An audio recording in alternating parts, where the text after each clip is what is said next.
Ripped off, out of pocket, short-changed. No one likes getting a bad deal.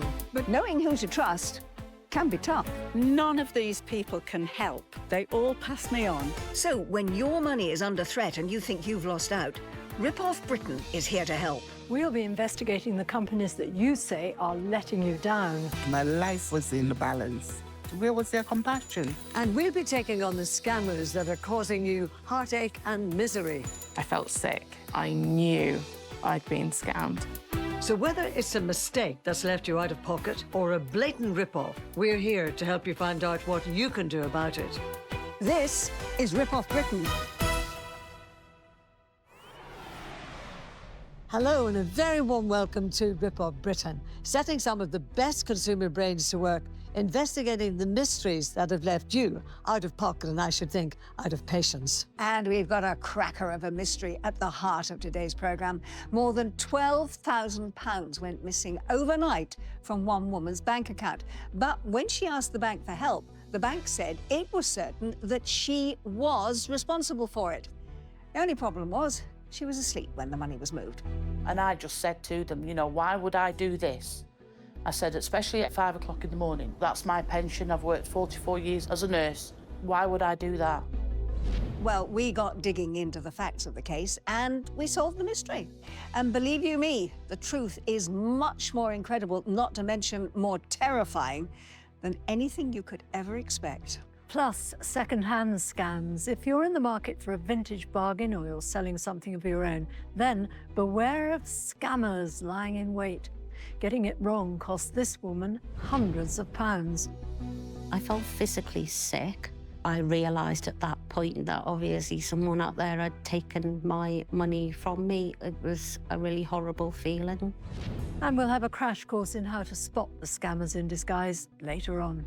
And the experts in our advice clinic are all primed and ready for action. Today, consumer rights guru Nicky Stopford will be helping one man who spent £1,700 on a laptop, but I'm afraid he got a bit of a bum deal. Get this, he got a toilet seat instead, and it came through the post. Well, the retailer doesn't seem to want to know. I don't know why that is. Nicky's here, though, to set things straight.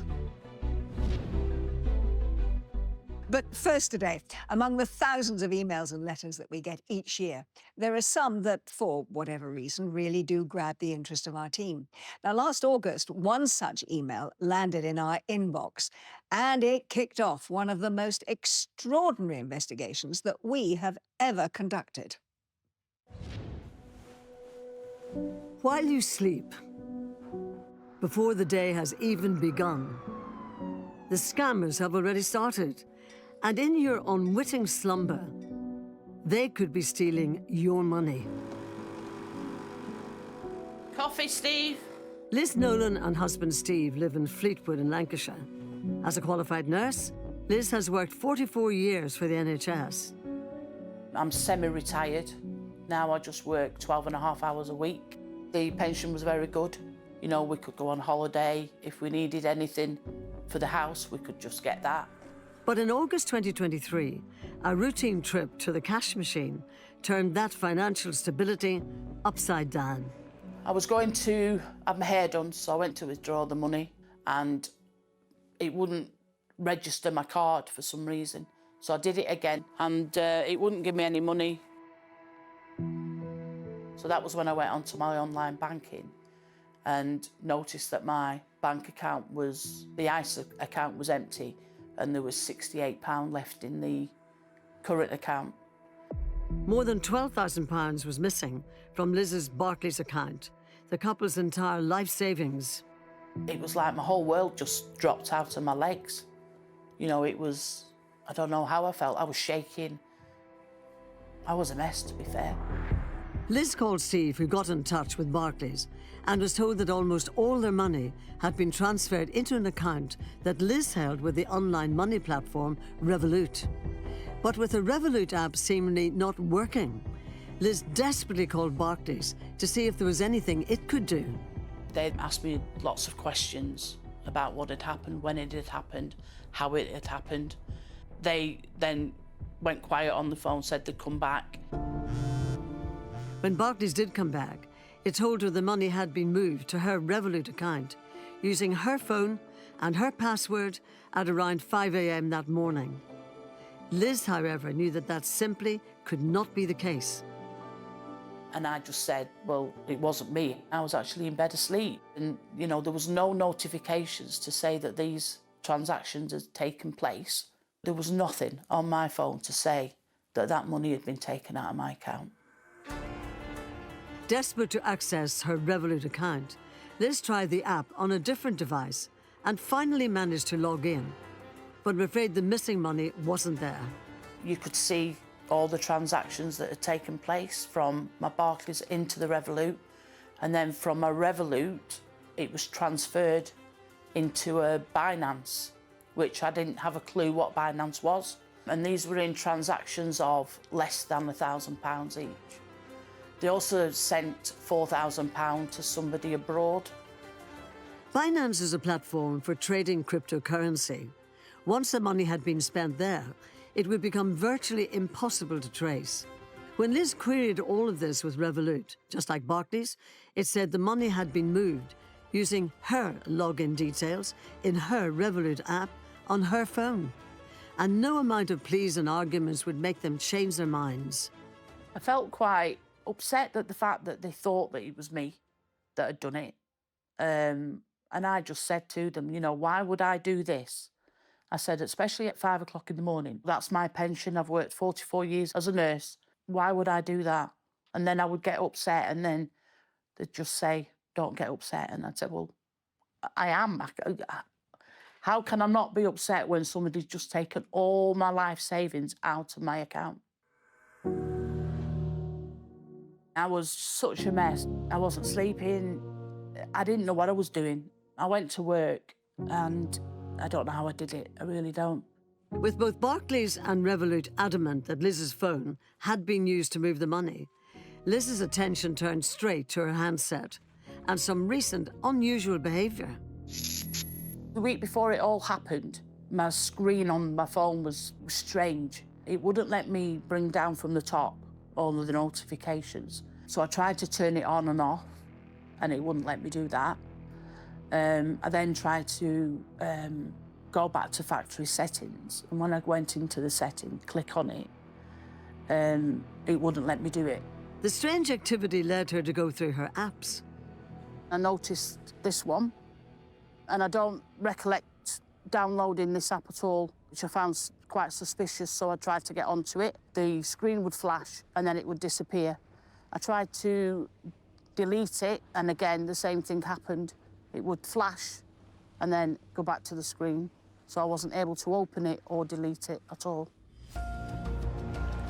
This was the only clue Liz had as to what might have been going on, but unable to fathom out how.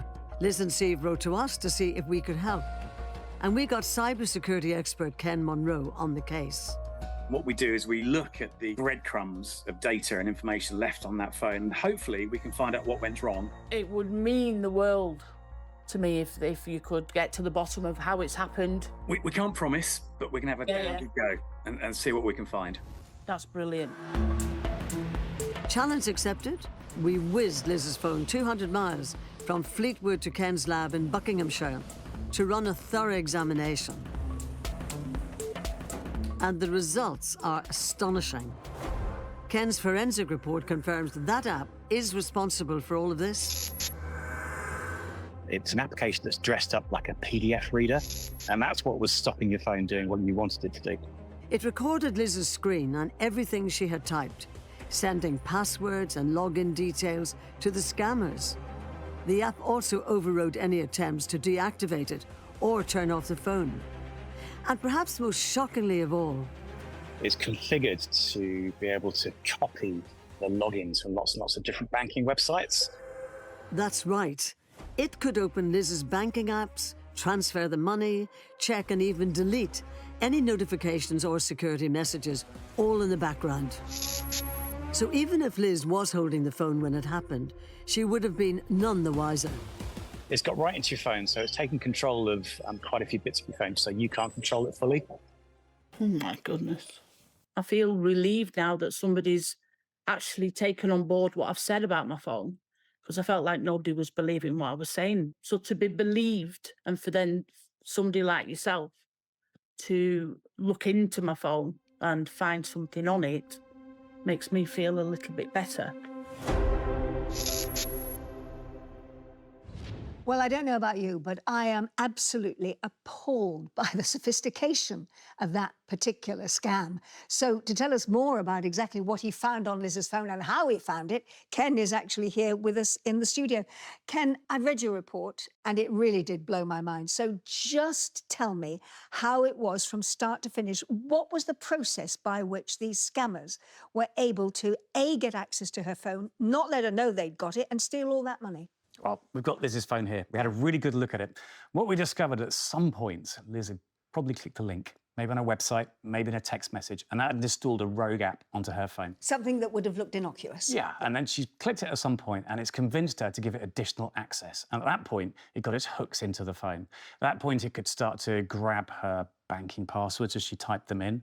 And then the hackers, with that amount of access, could then start moving money. So in the middle of the night, when she was asleep, so she wouldn't notice, they moved the money out of her Barclays account in small amounts, so it didn't trigger any fraud warnings, into the Revolut account. Slowly but surely, while she was asleep, so she wouldn't have a clue. Yeah. As we saw in the film, Revolut didn't believe that this was a scam. They said, no, it's you, Liz, that is actually doing it. Now, how come the bank did not pick up that there was something unusual going on here when we're told that their security on behalf of customers is pretty watertight? Well, as far as the bank were concerned, it's Liz's phone, it's Liz's app, it's Liz's IP address, a little bit early in the morning, but it just looks like Liz to them. Well, we spoke to Liz's banks, Revolut and Barclays, and they both stressed how very seriously they take the security of their customers' money and data, with Revolut adding that it is continuously trying powerful tools such as machine learning. I'm not quite sure what that is, but if the bank says they're doing it, it must be good, to develop new and innovative ways to detect malware and compromised devices. Revolut also urged customers to be vigilant, to only download apps from official app stores and exercise caution when granting permission to any downloaded application. So once the scammers have got control, have got their hooks into the phone, as you say, what did they do with that information? Well, it looks like the information has been sent to Russia. To Russia? Why to Russia? Well, a lot of hackers and scammers will host servers in places where maybe the governments aren't that friendly to the West. So if the British police wanted to investigate, are the Russians really going to give any information out? So it's just a convenient place to hide dodgy stuff. OK, so I think we should say that if anybody watching this thinks that there is something on their phone behaving in a rather unusual way, please do let us know at ripoffbritain@bbc.co.uk, because we are desperate to know if this has happened to other people. In the meantime, though, I think the sophistication of this particular scam is just further indication of how vigilant we have to be with the things that are happening on our phones, because there are people out there like you who are pretty clever about what you can do with phones, aren't there? Fortunately, we're on the good side. Exactly. Ken, and we're glad to have you with us in the studio to explain it. Thank you very much indeed. Well, that was extraordinary. I have to say, my own head is just buzzing with all the facts. And I'm very pleased, though, to say that Liz is here with us today. And we're also joined by cyber fraud expert Nikki Cosgrove. So, Liz, first of all, you've been listening to what Ken has been saying there, etc.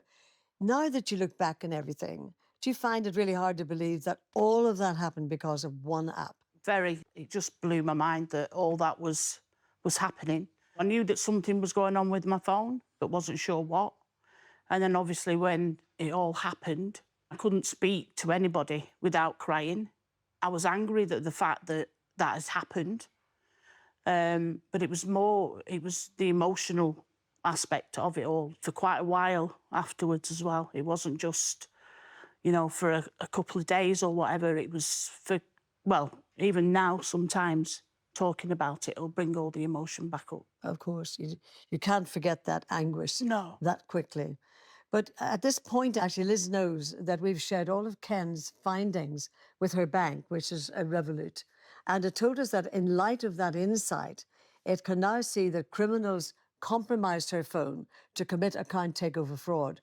And in recognition of this, and this is the lovely part, Revolut has reimbursed Liz in full, along with a £500 gesture of goodwill. Tell me honestly how you felt when you heard that news. Well, I can't say how I felt because it was mind-blowing. I mean, I honestly thought that I'd lost it completely. And to be given that phone call, I was lost for words. I was just so ecstatic. Now, Nikki, of course, you are a cyber expert and you've been listening to everything that's been happening here and Ken's words as well. How does all of this happen? What we're starting to see is that these cyber criminals and fraudsters and threat actors, they're not hacking in. They're actually logging in, often with the access that we inadvertently give them. It gives the criminal initial access to the device. Then they're monitoring the device, all of the other applications, all of the banking services that you're leveraging. They're watching for all the passwords that you type in. I mean, what is being done to actually stop these people? Yeah, so there's a lot that's being done in the public sector and in the private sector. We're blocking billions of phishing emails that typically get sent via emails to individuals that often include that malware or virus that people download onto their device. On the public sector, you've got UK's National Cybersecurity Centre as an example. They are blocking millions of attacks literally every day, and we don't see that. But really, I think what this story tells us is that there's an onus on the individual as well. If you see something that looks suspicious, we need to notify the authorities or we need to call our bank straight away and say, hey, there's something suspicious going on my phone. I want you to pay special attention to my bank account. But really, I think a key recommendation to consumers as well is be careful what you download. For any application, go to the official app store, download legitimate applications, make sure your devices are up to date as well as much as possible. So, Liz, you've been listening to all of that advice very, very carefully. How do you feel about it all now? I feel grateful to Rippon, obviously. It was a good ending. It might not have been. And it wasn't for you guys, it wouldn't have been, I don't think. Well, I'm glad of the result, of course. Thank you very much indeed for your advice, Nikki. We wish you well, Liz. And it sounds like you've learned a great deal from the programme today. I mean, what not to trust in the future. Yeah, absolutely. But thank you guys for everything. Time now for our advice clinic, where we call on some of the nation's best experts to help solve the problems you've not been able to. Well, here in the advice clinic with me today is consumer rights expert Nikki Stopford. Thank you very much for coming in. And the person you're here to help is Ken from Dudley. Now, as I understand it, Ken, you recently ordered a laptop from Amazon costing nearly £1,700, a lot of money. What happened? Well, I received a large package from Amazon, and when I opened it, I thought it was some new technology because it was a toilet seat. Yes. That was my reaction as well. I suppose we could call that plumbing the depths. I guess Amazon gave you your money back, is that right? Oh, no. I spoke to somebody in their call centre. I took photographs of all the important numbers on the packaging and sent it off to them. And I thought plain sailing from there on. But, unfortunately for Ken, there were choppy waters ahead. After hearing nothing further, he contacted Amazon again, sent more photos, and this time got a return address for the toilet seat, which he duly dispatched from his local post office by registered mail. But that seemed to cause yet more problems. I think the main problem with Amazon was they'd received back a toilet seat that I'd received when I think they were expecting a laptop back. Well, Ken, obviously you did everything that, could be expected of you. And I'd just like to turn to Nikki now and say, based on what you've heard, this can't be right, can it? Oh, no, absolutely not. I mean, you really couldn't make this up. But the good news is that Ken should not give up on this because he is well protected by his consumer rights, which very clearly stipulate that the goods that you buy from retailers should be of satisfactory quality, as described, and fit for purpose. So you really shouldn't give up, and you should go back to Amazon and ask for a full refund. What about Amazon's A to Z guarantee? Does that not cover this kind of thing? It does, and actually it's quite a clear policy as well from Amazon.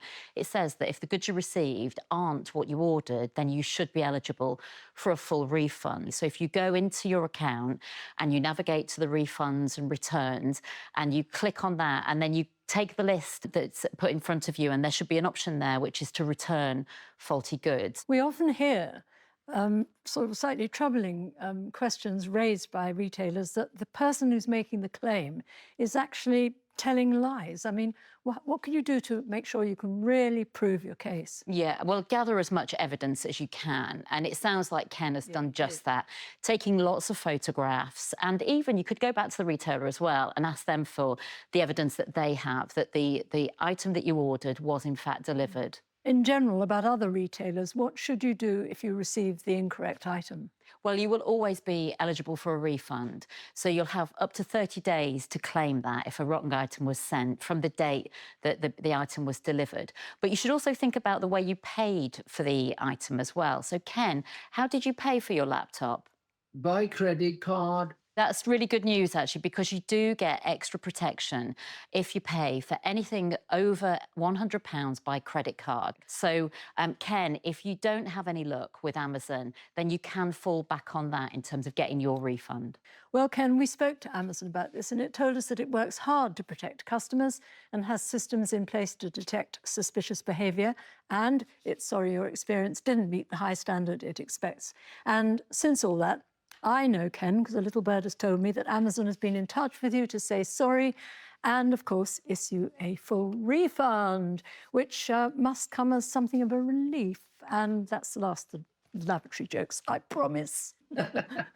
Oh, that's fantastic, that is. That's really good news. So I'm very grateful to the team there. It's brilliant, it really is. Oh, Thank you. Thank you, Ken, and thanks, Nikki, for your advice. Pleasure. Well, I think you'll agree that's a very good result for Ken. And, you know, Ken and, of course, Liz, whom we saw earlier, both got in touch with us when they couldn't seem to get their problems resolved. And we're very, very glad that they did. So if you're in a similarly tricky spot, our team might just be what you need to actually help. So let us know. Yes, and you can do that very easily because our email address is ripoffbritain@bbc.co.uk, or you'll be able to find us on Facebook by searching BBC Rip Off Britain. And of course, you can always write to us to our postal address, which is Rip Off Britain, BBC Media City UK, Salford, M50 2BH. But our usual warning is please don't send any original documents, just the copies, because I'm afraid we're not able to return the originals. Now, earlier we were talking about scammers using malware to hijack your phone, but apps like that are just one of the ways the scammers can get to you via your phone. A much more common way is through scam calls and texts that lure you into sharing your details. Well, recently we asked visitors to our Facebook page to tell us about the calls and messages that they had received. Now, Graham Head, thank you, Graham, for your message. He says that in the last couple of years, he's had at least 5 scam calls a week. Now, he told us everyone gets put on my block list. Sometimes it can be quite entertaining if I want to string them along, but for the most part, it's a pain. I think it is for most people. It certainly is for Kieran Phillips, who says he always gets one, supposedly from a big name delivery company about undelivered parcels, when in fact he hasn't ordered anything. But he told us, it asks me to click a link to reschedule. But of course I don't, because I know it's a scam text. Good on you, Kieran. You've been watching our programme. Certainly has. And Sharon O'Brien wants to share a tip on beating the scourge of the scam calls. She's installed a call blocker on her landline, and now only people who actually know Sharon can get through. And she says our phone rarely rings. It's fantastic. Thanks to everybody for sharing all those examples. And if you come across a suspect-looking text message, then you can report it to the authorities by forwarding it to 7726, magic number. As for scam calls on your landline, report those to Action Fraud. Unfortunately, of course, it's not always easy to spot when something is a scam, especially when perhaps a text message catches you off guard. Or, as in the case of our next film, you're venturing into unknown territory and relying on the kindness of others to help you out. Kerry Brighton from Liverpool is a dedicated follower of fashion, and over the years she's built up an impressive collection of pieces. This one is a classic design. It's white chiffon lace, really popular today. So this is a two-piece set. It's around 25 years old, but it's still in beautiful condition. They're all items close to her heart, but in July 2023, Kerry decided it was time to have a clear-out, so she turned to the online marketplace Depop to sell some of her wardrobe. I was moving house, downsizing, and had lots and lots of clothes, and thought I need to get rid of some of them. I've never bought or sold anything online before, so it was quite new to me. But it all seemed very straightforward. Kerry uploaded photos of the items and within 5 minutes received a message through the website that appeared to be from someone from Depop. And it was good news, her first sale. I wasn't surprised at all because it was kind of quite young, trendy looking, a little fur jacket that was, you know, I'd placed it on at a really good price. The message had clear instructions on what she had to do next. Copy the link, paste into your browser to open the page, confirm your order and receive funds. It just seemed like a process you had to follow. And follow it she did. The link opened up a separate online chat that appeared to be with a Depop representative by the name of Sophia, who said Kerry needed to verify her bank account before she could receive payment for the jacket. To a Depop newbie, all seemed genuine. It had the Depop logo on top, so I thought it was just the Depop admin. Sophia asked Kerry to enter her card details and the amount of £300 in order to verify her account. She was told the amount would be frozen for a few seconds and she wouldn't be charged. I did get a bit kind of confused with all of that, but it kept coming in saying, we need to do this in order to verify your account. So I was sort of just engrossed in it all, really, and wanting to sort it all out. Not quite trusting Sophia's assurances, Kerry quickly checked her bank account, only to find that £298 had been paid to a company she'd never heard of before. I immediately went back on the chat and said, I can see that money has been debited out of my account and I didn't authorise any money to be debited. But Kerry's money was gone, and it was only later she realised that she'd not been talking to Sophia on the Depop site, but a fraudster on a copycat site she'd been sent to when she clicked the link in that very first message. And when she'd entered the £300 as part of the so-called verification process, she'd actually been approving a payment. Yeah, I just felt really gutted. I felt physically sick. I realised at that point that obviously someone out there had taken my money from me. It was a really horrible feeling. Depop is one of the two giants of second-hand sales apps that exploded onto the market during the last decade. The other is Vinted, and together they have more than 100 million users. Howard Mingham from Grimsby started using Vinted last year to mark his partner Jenny's birthday. We were introduced through a mutual friend because we both lost our previous partners to cancer and we ended up getting together as a couple. In August 2023, Jenny came across a Cartier watch priced at £900 on Vinted. It was something she'd always wanted. When she saw this watch, I saw how excited she was. It was a couple of months away from her 60th. So I thought ordering this watch would be a real nice surprise for her. So Howard splashed out £900 for the watch, plus £45.70 for Vinted's mandatory buyer protection policy, which helps you claim a refund if things go wrong. And another safety net is that Vinted holds on to the buyer's money, only handing it to the seller when the buyer confirms that they've received the goods. Convinced he couldn't lose, Howard went ahead. But soon there was a problem. I received a message that looked like it was from Vinted, it looked genuine enough, which said there'd been a problem between them and the courier and the parcel had been returned to the seller. The next message said that Howard could only get his money back if he went onto his Vinted account and clicked the option to confirm he'd received the goods, after which he'd be able to report a problem and his money would be returned. Even though the message looked like it came from someone at Vinted, Howard smelled a rat. I even said to them, you know, how do I know this is not a scam? But they literally just kept reiterating that was their process, that was the only way to deal with it.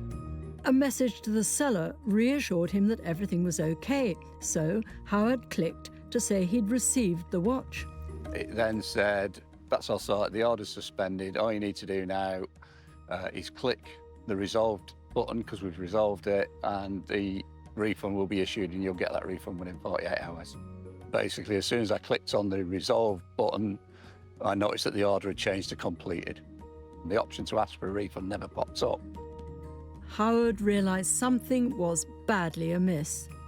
I think that was at the point that it really sunk home that this was a scam and I'd been scammed out of my money. I wasn't going to get the watch that Jenny had always wanted. I'd gone through all that trying to do the right thing for her and it had all blown up in my face. Howard went back to check the seller's account, but it had vanished. And it turned out the original message hadn't been from Vinted at all. It was from a scammer whose account was made to look like an official Vinted administrator's account. Howard suspects the only way they could know enough about his purchase to act like a Vinted administrator was if it was the seller themselves. However, Howard hoped all might not be lost. His next thoughts turned to the buyer protection he'd paid almost £50 for, but he discovered to his horror that the cover ends when the buyer confirms there are no outstanding issues with the purchase. And because Howard had clicked that resolved button in the mistaken belief he was accepting a refund, he could no longer make a claim. So I'm not quite sure what the buyer protection actually covers, but it certainly doesn't cover getting scammed. To further pour salt in the wounds, Howard spotted multiple identical listings for the Cartier watch appear on Vinted over the next few days and reported them to the site. Made me feel really angry, really annoyed that despite me reporting it to Vinted, they seem to just carry on. It's clearly far too easy for these people to do what they've done to me.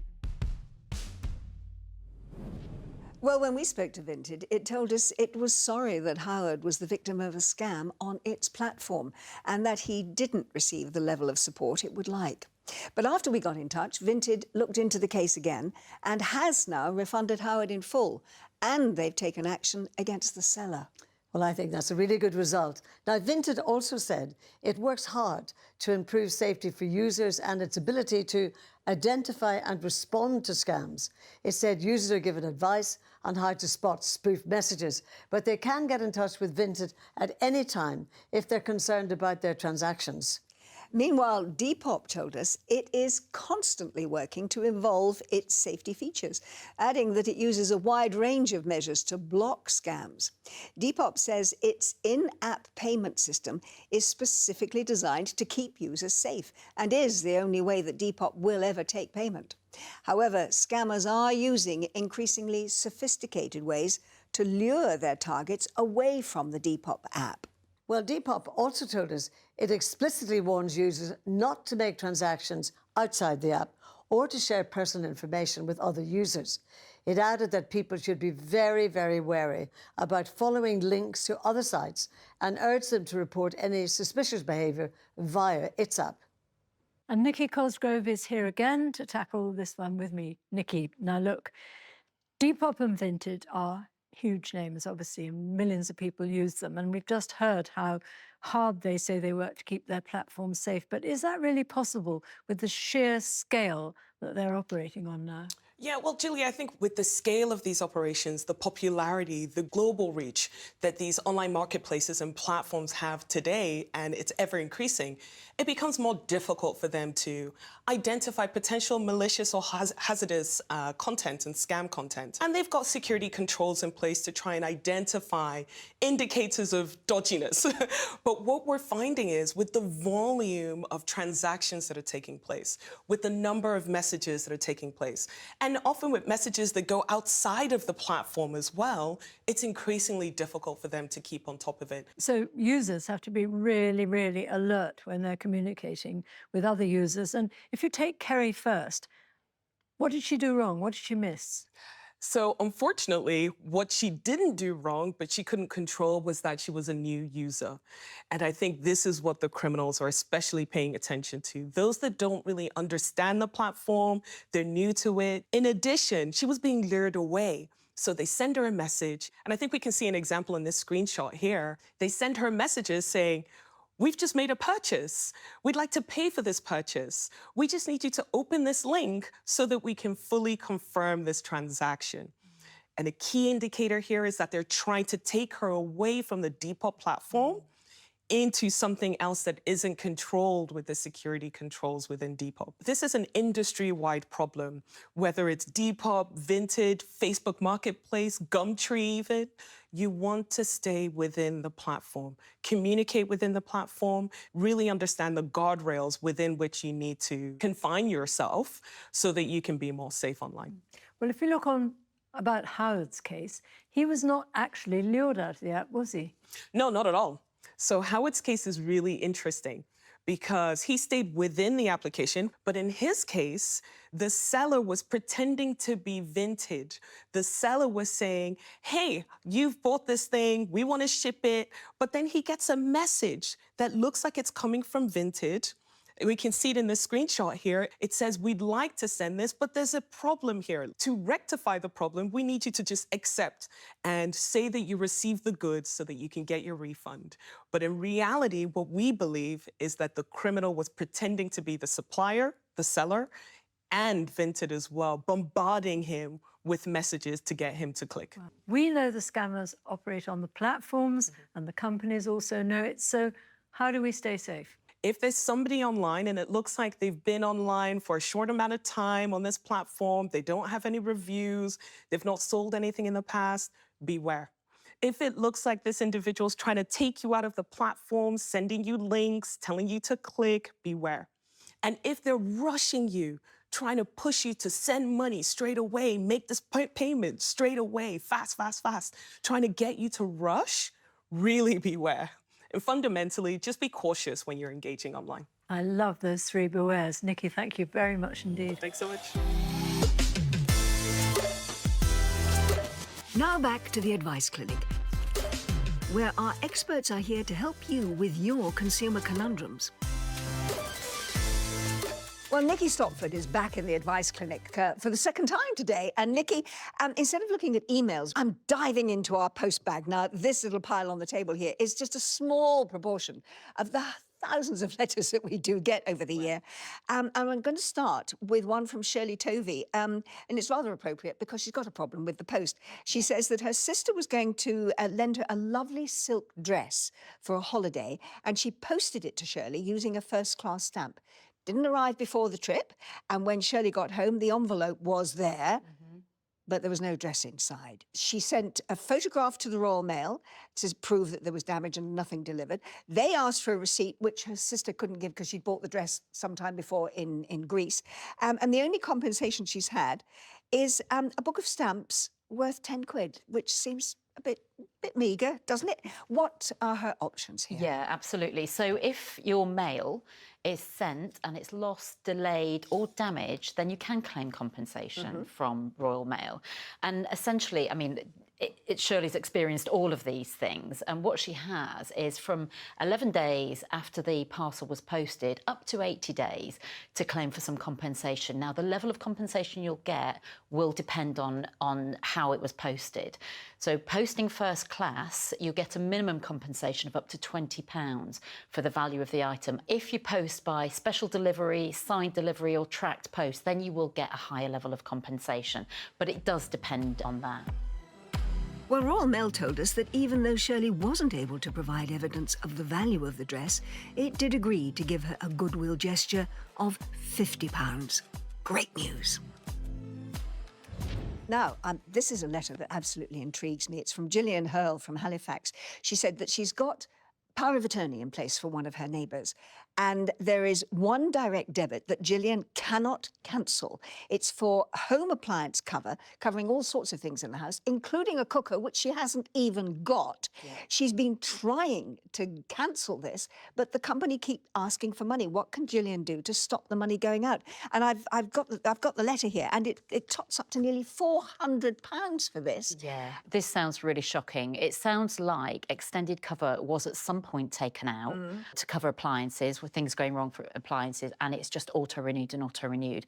But this does not sound right. I mean, her basic rights are she's got 45 days from a renewal of a policy to cancel that policy with a full refund. Outside of 45 days, she can still cancel. She can cancel any time, but it might be the refund will be calculated based on a pro rata rate. I would say the next step is to go into the bank and just say, look, you know, this is not right. Show it the evidence of all the actions that she's taken to cancel this direct debit and get them to do it for her. But will the bank be allowed to do that? They should do, and I think if she mentions the fact that she's concerned that there might be something fraudulent going on here, if she's taken all the action she can take, I mean, it might be worth having one last go with the company and quoting what's called the supply of extended warranties on domestic goods order, and that clearly stipulates your rights for cancelling policies like this. Right. Well, finally, we've got Veronica Tigwell from Basingstoke, who says she cannot get anyone at her energy company to explain her bills to her or even tell her how much she's using. She keeps paying what they ask, and in the last 10 months, she's paid more than £1,800, but she doesn't know where it's going and doesn't understand how they've come to this figure. Now, I always thought that utility companies, gas and electricity, had to actually show you a bill which said, this is how many kilowatts or whatever that you've used, this is how much we're charging you, and this is what your bill is. So energy suppliers are regulated by Ofgem, and they have an obligation to make it very clear what you're paying and how that payment has been calculated, including show you things like meter readings. Yes. Now, if she's getting nowhere with the energy company, she can go to the Energy Ombudsman and she can speak to them, and they can make the energy supplier give her this information. It might also be worth looking at to see whether she's eligible to join the Priority Services Register. Now, this gives all sorts of protection, including extra priority services if you lose power to your house.